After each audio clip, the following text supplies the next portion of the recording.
You're listening to Better Live Than Dead. How's it going, everybody? Welcome to another Better Live Than Dead Extracast. Myself, I am Ryan Wolfe at Wolfe BLTD on Twitter. Joining me on the line, on the internet line, I guess. Brayton Wilson at BJ Wilson WGR on the tweet bots. We are here today to talk to you about one specific event. The 2016 NHL Entry Level Draft took place just a few days ago, however long you're listening to this. If you listen to it right off the bat, it just happened. If you didn't, well, welcome back to the future. It's like making love to a time machine, I guess. But before we get started, Brayton, how are you doing today on this wonderful evening? I'm doing just about as good as I can be doing right now. It's like my coworker. I have a guy every day on the phone. He responds, "I'm alive and I'm employed." That's how I'm doing.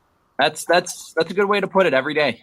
It's a good way to. I mean, if you weren't alive, you wouldn't be able to tell me. Maybe if you were like a ghost, maybe like a ghost Brayton. That'd be really weird, though. Well, I mean, if I was a ghost, I mean, I could talk to you in like different like wave formats and everything. You'd have to probably record. You'd probably have to be with a recorder all the time and have to re-listen. It would be like that Patrick Swayze movie. You can like help me make pottery and stuff. Yeah. Hell yeah, I could. That is adorable. We should do that sometime. Anyways, before this gets too weird, let's start with the hockey talk, man. First off, I know we haven't done anything on the website. Both been super busy, all that good stuff. But I want you kind of run down real fast. And you don't have to spend too much time on the guys because there's a lot of picks. But in terms of the overall draft class this year, was there anything you were super excited about or super upset about, or were you kind of just pleased with everything? I mean, I was kind of disappointed that the Sabres didn't try to get back in the first round. Well, let me rephrase. They tried to get back into the first round, but they were unsuccessful getting back in the first round. I was going to say, just for those who don't know, Tim Murray said they tried to get back in the first, which doesn't make me mad because obviously both you and I would like to see that. But with the asking price of a first, I think it was a first next year in like 2 seconds or something like that. Yeah, it was quite hefty to try and get back into the first. It's not worth it. Not worth it at all. Yeah, no, I agree completely 100%. It was definitely not worth it. I mean, when I was listening back to Murray's press conference and he said, no, we tried moving back in, but it cost us this, and this. And I'm like, good thing we didn't try. Yeah, absolutely. He did say that it was much easier to try and move up like maybe 3 or 4 picks, but we're going from 38 overall in the second round, trying to get back into the first round. That would have cost us way too much.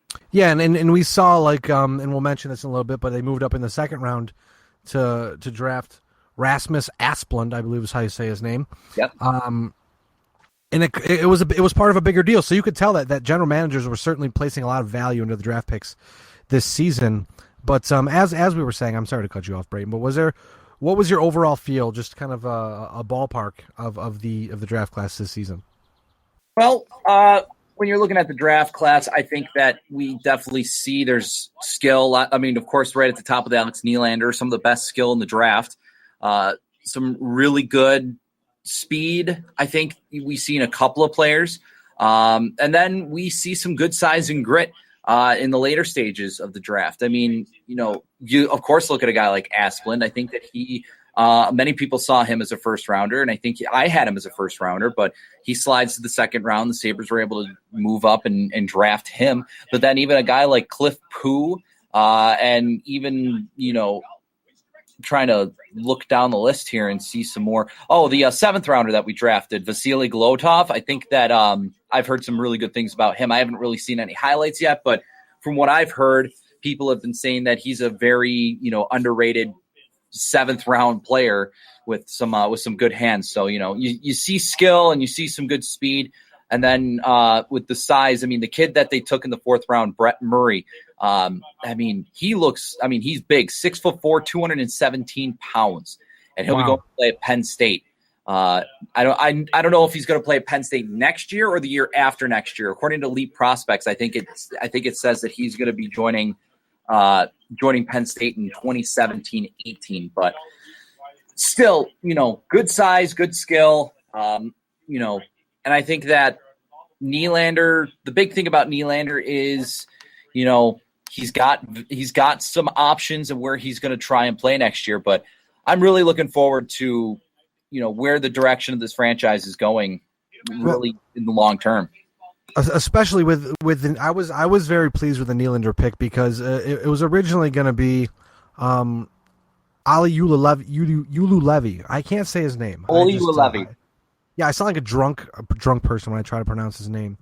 But I know the Sabres had said after the draft that was where they wanted to go, and when he came off the board, they immediately turned their eyes on Nylander, and Nylander was the guy. There was no doubt about it. We know Tim Murray tried to move up to 4, likely to get Puljujärvi, Jesse Puljujärvi.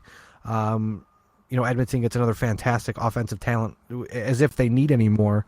But that's a different conversation for a different day. But with Nylander, Tim Murray flat out said it after the draft.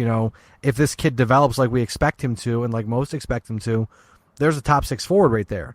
And then you get Jimmy Vesey, who they spent a 3rd-round pick on, who is expected to opening night play in the top 6, probably on the second line if he signs with the Buffalo Sabres. Wherever he signs, Jimmy Vesey will probably be a top 6 player. But if you come out of this draft with Alex Nylander playing in your top 6 and Jimmy Vesey playing in your top 6, it doesn't matter what the rest of the other picks do. Because that's a grand slam. That's not even a home run. That is a walk-off grand slam right there, if we're using baseball terminology here. That is – it's hard to find a top 6 in any draft, let alone using what you have to get 2 top 6 players in a draft. And one thing we've learned over the past couple of years, is that Tim Murray is very good at evaluating prospects, and he has a very good team that helps him evaluate prospects so they can make the most knowledgeable decision and make sure they get a good bang for their buck. And to this point, it's slowly but surely coming along, because obviously I would have to say hockey is probably, in terms of prospect development, hockey and baseball are up there. But I would have to say sometimes hockey might even take a little longer, because you're drafting kids in, that are really young, and you have to wait to see if they develop. If they do, cool, wonderful, you nailed it. But if not, obviously, it is what it is. But, the Sabres have done a fantastic job there. There's other departments, and we're going to talk about this shortly, but there's other places where the Sabres may not be doing such a good job, but that's up for discussion. But as for the draft portion of it, I think this was just another home run for the entire team. Yeah, I think that the Sabres really did a nice job of doing their homework, evaluating their assets. And, there were some players that I thought the Sabres passed up that maybe they should have considered taking a longer look at. But, that's why I'm no scout. That's why I'm not paid to go and, go places to go watch these kids play. But we're just bloggers. Yeah, but I think that there's a lot of upside with each of these players. Of course, they're going to need time to develop, whether it's college hockey or continue to play in juniors or going back overseas or what have you. But, of course, not all of these players are going to be making the NHL. They're most likely going to stay in the organization, go to the AHL, play for Rochester, play for Elmira in the ECHL. But, you always have to go in the mindset of, okay, well, we want to try and find a player that can develop and become this super rare prospect, sort of like a Pavel Datsyuk was for the Red Wings.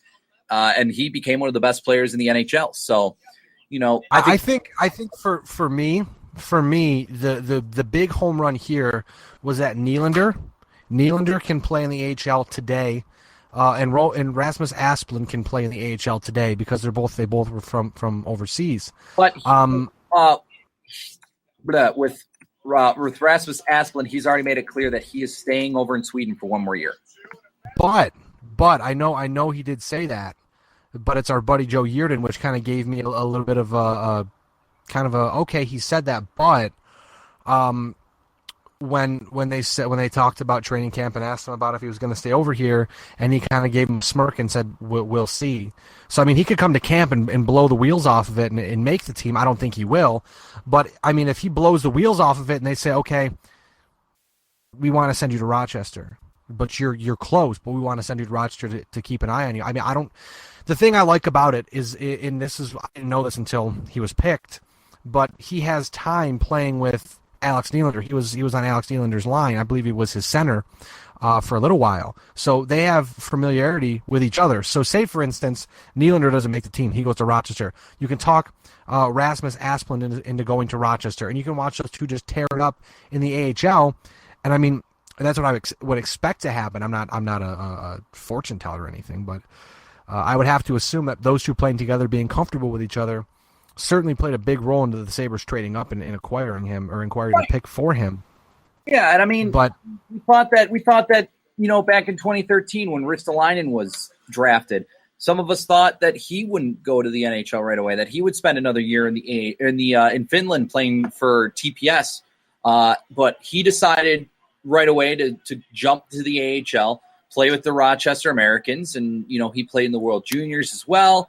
And really, that was a step up in his development. So, I totally get what you're saying that there's always a chance that he could change his mind and decide to play. It's just a bunch of BS. It's a bunch of posturing at this point because obviously they want to use as much leverage as they can. It's essentially like it's like free agency of being in an organization now. Is that you can say, okay, yeah, we'll stick around, but then, what are you going to promise me if we stick around? Because I mean, if he goes back to Sweden for a year, he'll be here next year, whatever, no big deal. But if they say, we've got guaranteed top 6 spot in Rochester, you're knocking on the door of the NHL, no doubt about it. Let's do this, Maybe that'll be attractive to him, and maybe that'll make him want to stay. I don't know.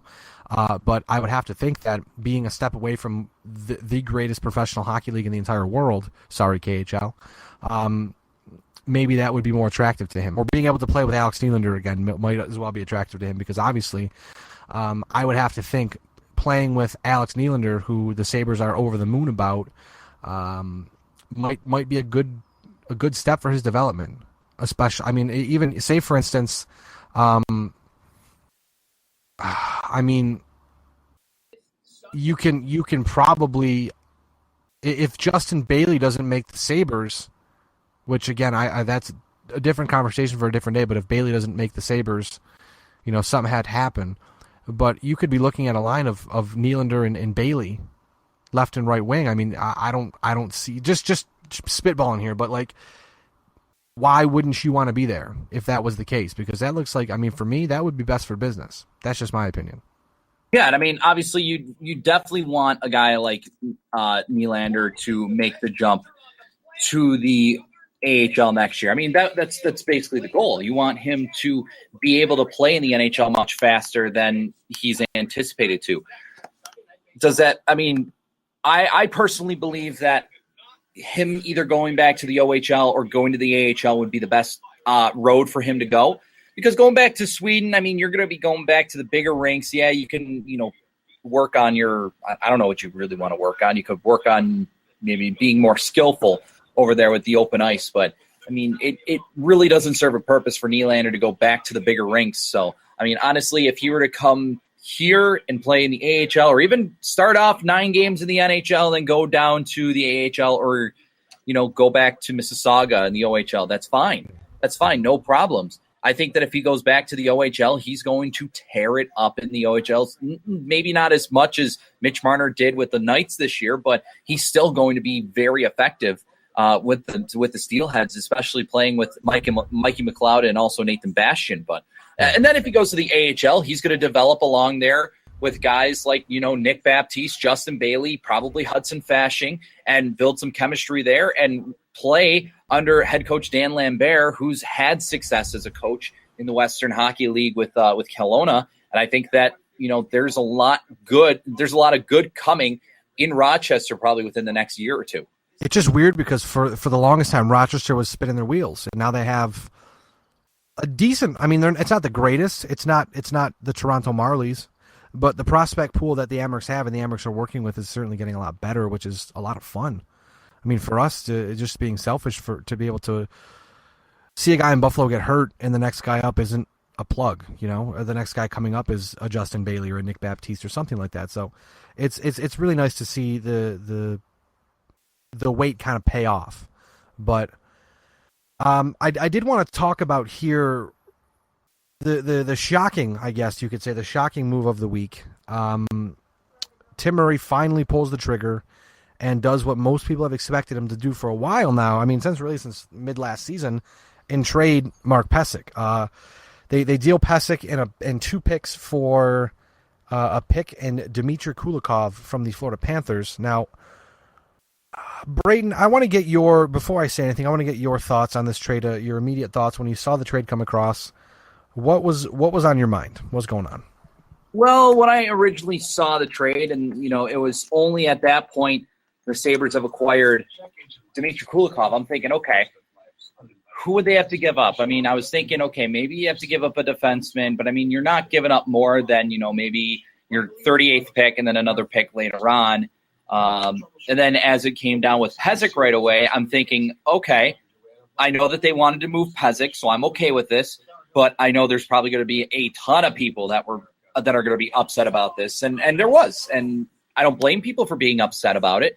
But I mean, when you look at the facts, Pysyk was the most likely guy to be on the move just because Tim Murray has literally put it out there saying, I don't think he's tough enough in this league. I don't think he's playing a tough enough game. Yes, he's an analytics darling and everybody loves him for his numbers.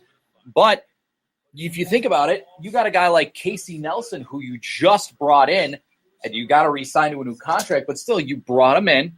He is a replica of Mark Pysyk, and some people have him pegged to be better than Mark Pysyk. So, when I looked at it more, it seemed like it was just more and more of a good idea. Like I was completely okay with it. And yes, I get it.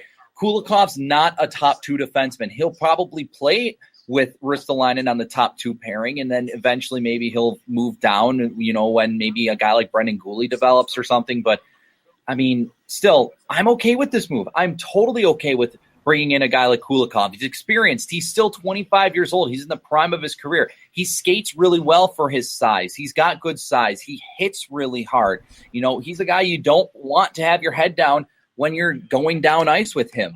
I mean, yeah, we saw him go super low on Tyler Seguin years ago, but I mean, he's a guy that plays a physical game. He's strong. He passes the puck well. I mean, yeah, you give up a guy like Mark Pysyk, but I'm totally okay with this because you've got a guy like Casey Nelson who could be just like Mark Pysyk down the road. Now, a lot of what Tim Murray said after the trade happened was he knows it's not going to be very popular with the analytics crowd because obviously Pysyk is an analytics he's an analytics darling. His Corsi for, Corsi against, shot suppression, all that stuff is really good, but Pysyk was not playing the type of game the Sabres wanted him to play, and they've called him out on it multiple times, said be more physical. Mm-hmm. If not, I mean, because they want him to be a guy he's not. I mean, he's not going to be a heavy hockey player. He'll be a smart player that gets the pass up ice quick to make a play happen fast, but that's not the type of guy the Sabres need, apparently. Mm-hmm. And they wanted a guy like Kulikov, like you mentioned, who's tough, heavy, hits a lot. I mean, he may not always be the smartest player on the ice, but he'll certainly lay the body, and that might endear him to Sabres fans. I don't necessarily think he's the answer for he's certainly, I don't think he's the answer for pairing with Ristolainen. It might work out for a little while, but I don't think it's going to be something where in the long term it's going to end up being an answer. I mean, it's only right now, as of this recording, only June 26th. Cam Fowler is still an Anaheim Duck, and the Anaheim Ducks still need to trade one of their defensemen. Mm-hmm. So it may come down the road where free agency rolls around and we get closer to camp and, Anaheim calls, says, okay, we want to rekindle talks about Fowler. The Sabres call and say, we want to talk about Fowler. What can we do to make this happen? Because the 8th overall pick was way too much. I think the Sabres did what the Sabres needed to do, took deal B, and they just decided, we have to get something. And I'm more comfortable pairing Kulikov with Ristolainen than pairing Georges with Ristolainen or Bogosian with Ristolainen, because we've seen what Georges and Ristolainen do. We've seen what Bogosian and Ristolainen do. But I know people are going to at me on Twitter and say that, well, when Kulikov played with Ekblad was markedly worse, if I can get the word out. And I understand that, but it's a different system. I want to see what happens. I mean, we saw with Bogosian. Bogosian wasn't great in Winnipeg. He was serviceable. Comes to Buffalo, he's just about the same, but he has a different dimension because it's a different system. They find a different way to use him, try to make him better than he was before. I'm interested to see what the Sabres can do with Kulikov. It's a 1 year, worst case scenario, it's a 1 year deal, and they admit defeat. I mean, again, I saw people that were kind of mad about Tim Murray and his. I know one of our buddies, I'm going to call him out, Derek Jadamski on Twitter. He was mentioning, at what point in time do we start questioning his player evaluation? Because obviously with his asset evaluation, because obviously with drafting works fine, we know that, but with actually trading and acquiring players, what at what point do we question? I don't think we're at that point yet, because I don't think this was a bad deal. Right. No, and I totally agree. I don't think it was a terrible deal at all. And again, as I said, Casey Nelson is just like maybe not just like Mark Pysyk, but he can play a very similar style of game to Mark Pysyk. And I think that I've heard a couple of people that have said that they've talked to people around, Minnesota, Mankato, where he played his college hockey. And they said he's the real deal. Like, he can be a very good NHL defenseman. Granted, it's another right-handed shot for the Sabres. But I mean, again, it just made Pysyk expendable. And to get a guy and sorry to cut you off, but that's another big thing that you bring up that is very important at this point, is now that they've traded Pysyk and gotten Kulikov, they have left, right. And that was important to them. They wanted that. So, I mean, because we know Pysyk could play, he's a righty, but can play a left-hand defenseman or spot, but they obviously don't want that. They obviously want somebody who's lefty, who can play left. And that's Kulikov. So we'll see. They made their bed, but here's the deal. You've got Kulikov on an expiring deal. You've got Georges on an expiring deal. There was some talk for Bogosian potentially as well, being acquired. So I mean, there's still movement that can be made. I mean, there's nothing to say.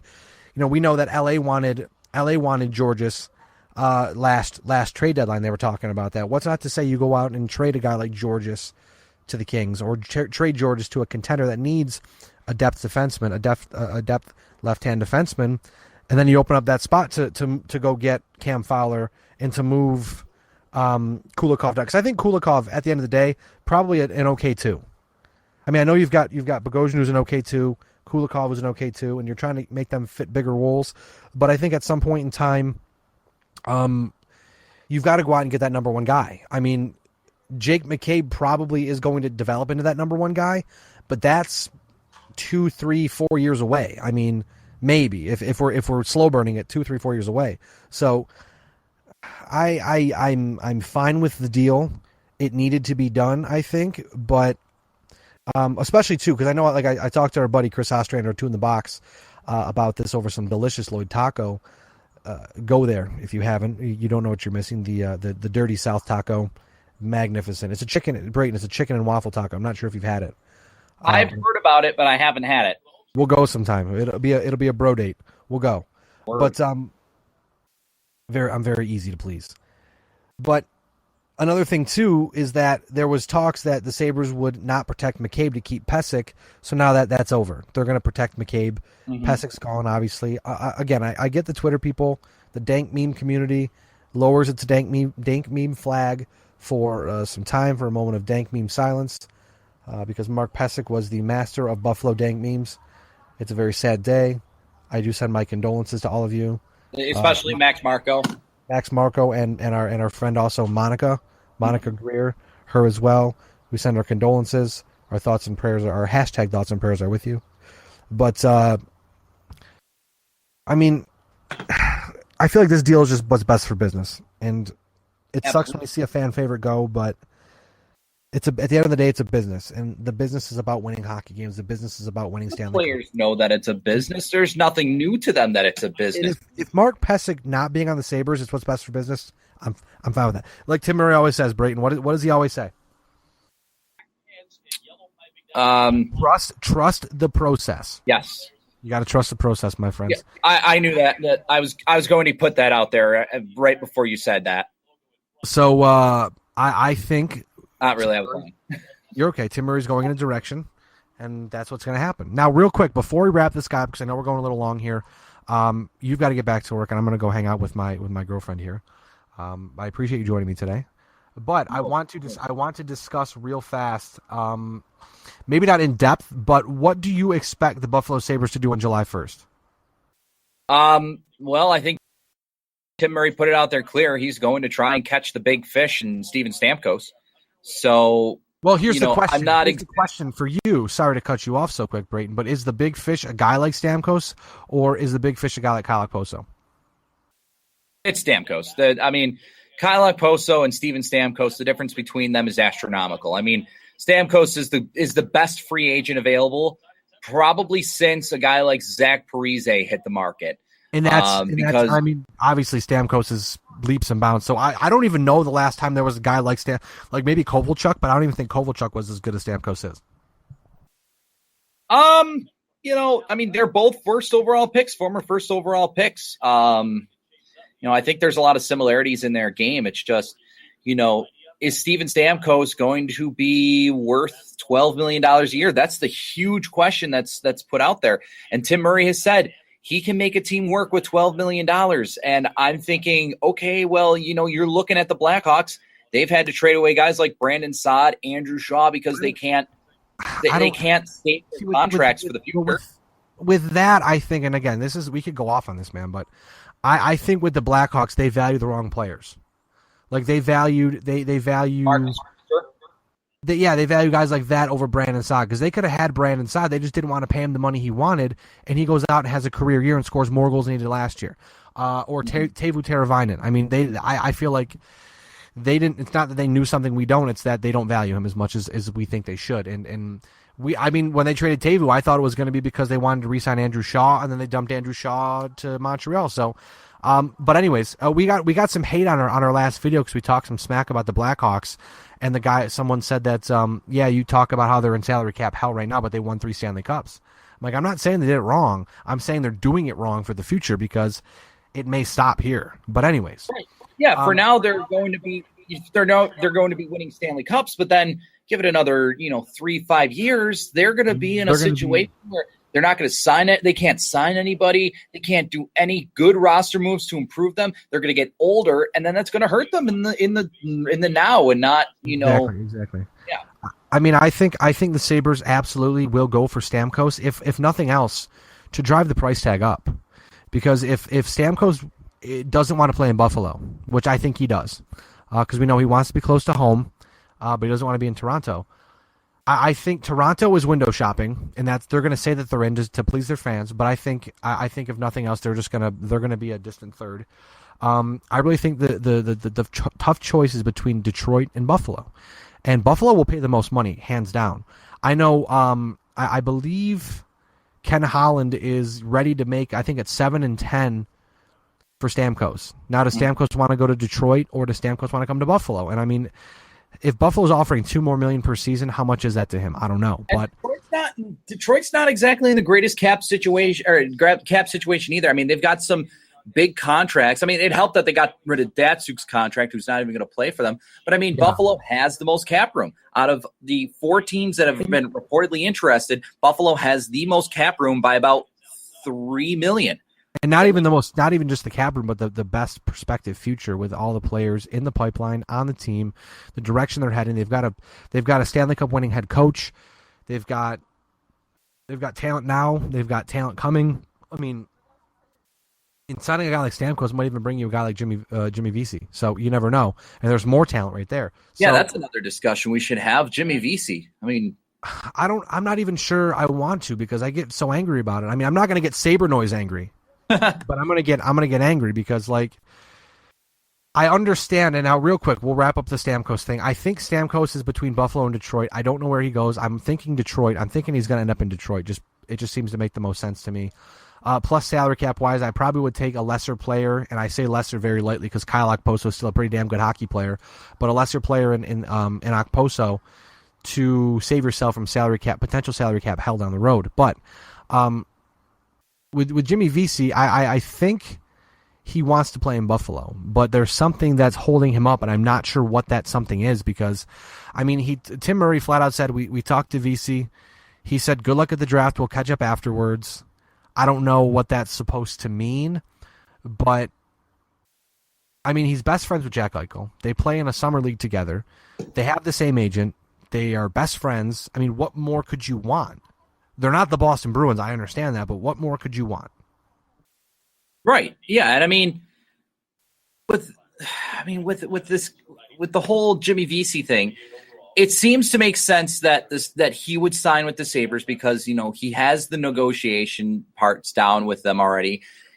Eichel's on the team. I mean, they just drafted Casey Fitzgerald, who's, I guess, a good friend of his too, or a relative. I'm not entirely sure of that, but I mean, he was in a picture with him, and VC liked it on Instagram. If that really means anything, but it means the world. It means absolutely everything. That's the deciding factor. But I mean, with VC, I'm fairly confident that there's a very good chance that he will be talked into signing with the Sabres. He'll sign his entry-level contract in Buffalo, and I think he'll do it before August 15th. I mean, it may be like August 14th that he decides to do it, but I mean, to me, I know that his agent said that it would be silly for him not to test the free agent market, but I mean, Buffalo, again, it's a city that is ready to win. They've got players who are up and on the rise. They're one of the youngest teams with potential. I mean, and especially if they sign Stamkos. What happens if the Sabres actually sign Stamkos to a long-term deal? That would mean that, that's another player you're going to be playing with that's just like, holy cow, what incredible talent. So Can we just think about this really fast? I want to ask you because I have lost some time over this mentally at work, at home, with my girlfriend because we were watching hockey and she asked about it and I went off on a 25-minute rant about it. Okay, I hope you're ready. If they sign Steven Stamkos, and we can make this relatively quick here. If they sign Steven Stamkos, are you bumping O'Reilly to the left wing, or are you bumping? I mean, because you're not touching Eichel's line, so really you're bumping O'Reilly to the left wing and Evander Kane to right wing. You're popping Eichel top line center, correct? Oh yeah, I mean, I know O'Reilly's fantastic at faceoffs, one of the best in the league last year, but there's nowhere to. I mean, this sounds absolutely insane to say, but thinking about it on the surface, there is nowhere to put Steven Stamkos, right? Unless you move Ryan O'Reilly, right? And I think that's part of the plan is that if they do sign him, Ryan O'Reilly's going to move back to the wing, and Ryan O'Reilly's one of those guys that's just going to do anything he can to win. He did the same thing in Colorado. He was normally a center, but then when they drafted McKinnon and they had Duchesne as well, he moved over to the wing and played just fine there. And you know what? What could happen is that what happens if, there's a key face-off, Dan Bilesman may say, Ryan, I want you taking this face-off. I want you taking these key face-offs in our own zone, in our offensive zone, with on the power play or something like that. He's probably going to put Stamkos in his sweet spot there on the first unit or the second unit or whatever. And, there's ways to make this work. I mean, yes, we want Ryan O'Reilly to play center because we saw what he did last year. But the thing is I think that Stamkos coming in, Bilesma and Murray will say, okay, you want to play center, we're going to play you center. It's okay. Ryan, I'm sure Ryan O'Reilly would be just okay playing the wing, no problem whatsoever. And then maybe Bilesma will say, well, look, power play or when we need a key face-off one, we're going to have Ryan take it. And then, if Stamkos doesn't like that, then okay, then you got a new problem on your hand, I guess. But I'm pretty sure that Murray and Bilesma will figure out some way to make this work. I'm ready for it. I am so ready for it. But I'm dying outside. It's very warm. So I'm going to wrap this up. We can talk soon because free agency starts in 5 days. But first off, Brayton, a message to you, a message to everybody else.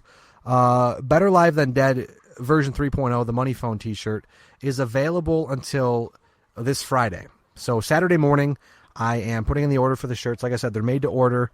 So if we sell 15, if we sell 30, if we sell 50, they're made to order. And that's it. No more after that. It's $15, betterlivethandead.com, .bigcartel.com. If you go to betterlivethandead, BLTDsports.com, the 3 lines at the top left, click it, it pops over, hit store, it takes you right there. There is one BLTD hockey shirt left, which I think I might get reprinted sometime soon. I'm thinking actually about doing some hoodies in the fall, kind of a little bit of a fourth wall breaking there. But Money Phone t-shirts. I know it was good timing with Evander Kane being accused of what he was been accused of, but unfortunately we can't take it back because it's a real thing and it's a T-shirt that's happening. So that story may be blown way out of proportion. We're not entirely sure yet. And I'm pretty sure it was, but we take things as they come. But either way, BLTD Money Phone version 3.0. Please buy a shirt. Support the brand. You guys are fantastic. I love each and every single one of you for helping out and supporting the brand and making this dream of mine and Brayton's a reality, because we're not making money off this guy, but we want to get the name out there as much as we possibly can, and seeing people wear these shirts and show up in places with the shirts on, and it's fantastic. It's really cool to see, and hopefully sometime soon we can either get one on Evander Kane or go to like an autograph signing with Evander Kane and show him the Money Phone T-shirt, and we can get a picture with him, because that would be dope. But yes, everybody, including Brayton, please buy a shirt. I will love you so much. I will take you out to Lloyd Taco for lunch, and we'll have tacos and hang out and be friends. You guys are the greatest. So thank you. You did take me out for garbage plates. So the next place I'm going to have to take you out is like Duff's for wings or something like that here. Yeah, we have to. We've been talking about it for a while, so maybe we'll do that sometime soon. But yeah, come out, and we've been talking behind the scenes about possibly doing a fun little podcast. I won't give away the details about the podcast, but I know that Ryan has a nifty, cool way to do podcasts with like a little tripod thing, but. We were thinking about hooking it up and trying to do a super cool, fun podcast that everybody could watch. And, I think it would be cool to get views and get popularity sports. It'd get some hits, some sprots. Oh, yeah. Hey, so my niece, Deathray, #Deathray, she's learning pretty well, Brayton. I asked her what my hat was, and she looked at it and she goes, sports? Fantastic. But awesome. He is at BJ Wilson on Twitter. Brayton BJ Wilson WGR. Yeah, BJ Wilson WGR. Sorry, BJ Wilson WGR. So I won't yell at you as bad. Thank you. Well, I drank some ice cold water, so my brain is frozen. That's my excuse for life. My brain is just frozen. I am at Wolfe BLTD on Twitter. You can follow us at BLTD Sports on Twitter, Facebook.com/BLTD Podcast, BLTDsports.com. You can get a Money Phone, BLTD version 3.0 Money Phone T-shirt, BetterLiveThanDead.com, or BetterLiveThanDead.BigCartel.com. Like I said, $15, $5 shipping. They will be available to the end of the week. I'm placing the order on Saturday. Saturday is July 2nd. So July 2nd, I will be placing the order. So get at me. We'll get you some T-shirts. Brayton, thanks for joining me, man. Absolutely. My pleasure. And we'll talk sometime soon. Have a good one, everybody. Peace.